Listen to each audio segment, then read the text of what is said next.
Et si on écoutait Pascal? Bonjour Pascal. Bonjour Alexandre. Bienvenue sur Sud Radio. Merci à vous. Merci. Alors j'en profite Pascal parce qu'on parle de la nostalgie du premier amour. Est-ce que vous avez un souvenir de votre premier amour ou est-ce que vous avez été nostalgique? Oui, moi, premier amour, bon, très très jeune, hein, je pense que je vais avoir 5-6 ans, ça je m'en rappelle toujours, même du nom et du prénom, mais bon, c'était platonique et ça n'a pas duré très très longtemps, hein. Mais bon, c'était quelque chose qui m'a marqué. Et oui. vous aviez 5-6 ans? Oui, à peu près, oui, les petits, voilà, vraiment, j'étais amoureux vraiment d'une fille, mais c'était, voilà, très platonique, mais bon, voilà, je l'ai aimé.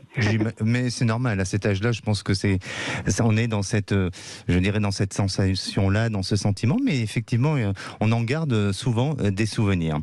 Oui. Alors, justement, Pascal, là, on change un petit peu de sujet, puisque vous avez grandi hein, depuis toutes ces années, et ça fait 7 ans et demi que vous élevez votre fille seule, puisque vous êtes séparé de sa maman et vous en êtes séparé à ses 2 ans et demi, enfin en tous les cas quand votre fille avait cet âge-là, et vous avez réussi à obtenir une garde exclusive.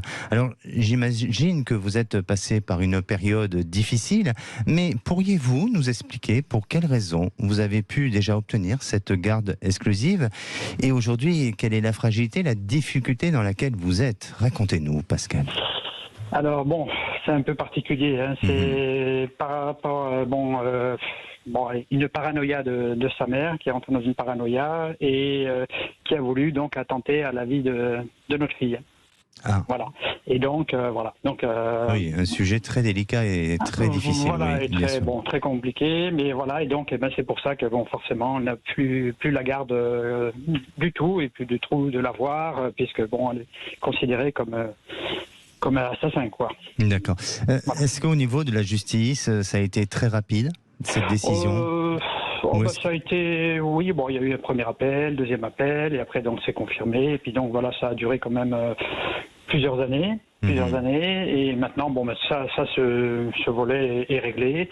Bon, on était déjà séparés avant qu'il arrive ce drame, oui. Mais bon, ma fille n'a aucun souci, aucune séquelle, il n'y a pas de séquelle. Rien du tout. Voilà, donc tout va bien, mais voilà, c'est quand même un traumatisme. C'était un deuxième mariage, donc c'était un traumatisme un peu au niveau confiance, quoi, au niveau confiance des femmes. Donc ça joue aussi peut-être inconsciemment, de beaucoup de choses qui ont fait que voilà. La situation actuelle peut-être. Et est-ce qu'aujourd'hui vous en parlez un petit peu avec votre fille ou tout simplement oui. Ça reste un sujet tabou? Ah non, elle sait tout, elle est au courant de tout depuis tout le temps. Voilà. D'accord, elle est suivie psychologiquement? Non, pas au début. Au début un petit peu pour parler, parce qu'on en parlait beaucoup. Mais bon, non, maintenant, depuis très longtemps, elle ne parle plus du tout de ça. Alors de temps en temps, mais avec détachement. Après, bon, il y a toujours un manque, hein, un manque du maternel, un manque de féminité, d'affection féminine, tout ça. Donc, elle se raccroche souvent à beaucoup de personnes féminines, des câlins. Voilà. D'accord. En manque de câlins. Voilà. C'est sûrement normal, et puis la peur aussi, hein, un besoin de protection. Et j'imagine que pour vous, il a fallu vous réorganiser dans votre vie, et surtout ça prend beaucoup de temps et d'énergie. Bon, à la fois c'est votre enfant, c'est normal, mais ça demande sûrement certains sacrifices dans le quotidien.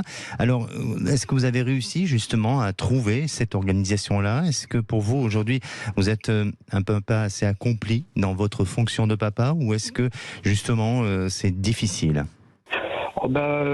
J'ai réussi. Bon, après, j'ai eu ma famille qui m'a aidé, mes premiers enfants, ma mère. Bon. Et ça a été, au début, un peu compliqué, mais ça s'est bien organisé. Après, c'est sûr qu'il faut faire des sacrifices. On peut pas être complètement avec son enfant, s'occuper complètement de son enfant, comme beaucoup de parents actuellement, qui élèvent seuls leurs enfants, et puis avoir une vie autre. Alors, au niveau parents, oui, ça va, j'arrive à gérer, tout. Tout le sport, tout ça, mais après maintenant c'est une très grande implication et donc on ne peut pas être sur tous les fronts. Oui, et puis je vous demandais votre métier?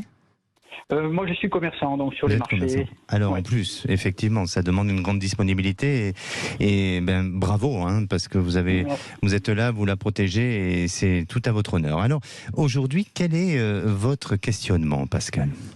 Alors moi, c'est surtout, en étant impliqué beaucoup avec mon enfant, j'ai peu de temps pour sortir. Je peux pas sortir le soir, je peux pas rencontrer du monde. Dans mon métier, bon, c'est pas possible non plus. C'est très compliqué. Donc, en fait, voilà, c'est ma vie affective aussi bien. Bon, aussi, je fais pas ça pour ma fille, hein, mais bon, parce qu'elle aussi, elle a une demande de féminité. Elle aimerait, oui, que je rencontre quelqu'un. Mais bon, c'est vrai que j'ai vécu beaucoup en couple. Une fois 19 ans, une fois 5-6 ans. Donc, c'est vrai que, bon, depuis tout ce temps, d'être seul. Alors, voilà, c'est plutôt, voilà, de retrouver quelqu'un. Mais après, bon, c'est vrai que c'est pas facile. Et puis, je pense que je suis en désaccord un peu avec mon mental et mon âge ou tout ça. Donc, voilà. Alors, justement, et c'est très intéressant que vous soulevez ce sujet-là parce que c'est ce que je ressens chez vous. C'est-à-dire que, à la fois, il y a ce désir de se dire, voilà, aujourd'hui, j'ai accompli une mission et bon, même si cette mission n'est pas terminée parce que l'éducation d'un enfant, ça peut durer des décennies, mais tout au moins d'aider et d'accompagner l'enfant. Hein. Mais c'est surtout, oui, effectivement, d'être dans ce rang et de se dire est-ce que je suis capable, de par mon âge, de par aussi l'évolution des générations d'aujourd'hui, de ce monde, est-ce que je suis capable de pouvoir à nouveau me réaliser et être dans ce mouvement-là tel que la société nous le présente. Et c'est vraiment ça que je ressens chez vous, où vous êtes dans cette notion de questionnement. On dirait même, j'irais peut-être un peu plus loin, mais comme il y a un sentiment de complexe. Et je crois vraiment que aujourd'hui, vous avez créé votre fonctionnement de vie, vous avez créé votre mode de vie.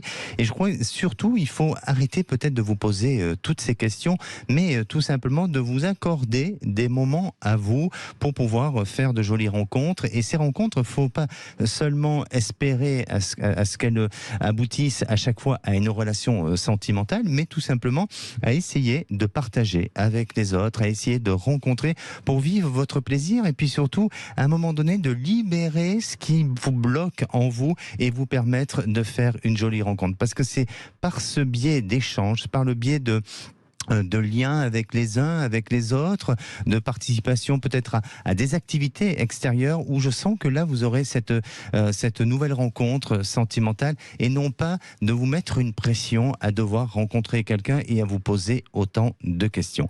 Alors ça va demander encore un petit peu de temps, mais vous verrez que sous une période d'1 an et demi, eh bien vous êtes dans une nouvelle réalisation sentimentale. Pourquoi ? Parce que votre esprit, votre mental, votre corps va être en adéquation et en alignement avec ce que vous êtes et ce que vous n'êtes peut-être pas totalement aujourd'hui. Donc ça demande un petit peu de temps, mais vraiment aller dans cette notion de partage, de plaisir et aussi de créer des activités pour arriver à ce moment de rendez-vous et celui de votre rencontre.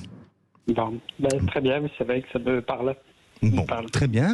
Alors Pascal, bien sûr que l'échéance est un peu longue, mais n'hésitez pas à nous rappeler. Peut-être d'ici là, il y aura de nouveaux événements qui peuvent se passer dans votre vie. Et puis surtout, restez tel que vous êtes, parce que vous avez mené jusqu'à présent une belle expérience de vie avec votre enfant et bravo. Merci beaucoup et merci pour votre émission. Super. Prenez soin de vous. Merci beaucoup. Allez, on vous attend au standard 0826 300 300 et on se retrouve dans quelques minutes.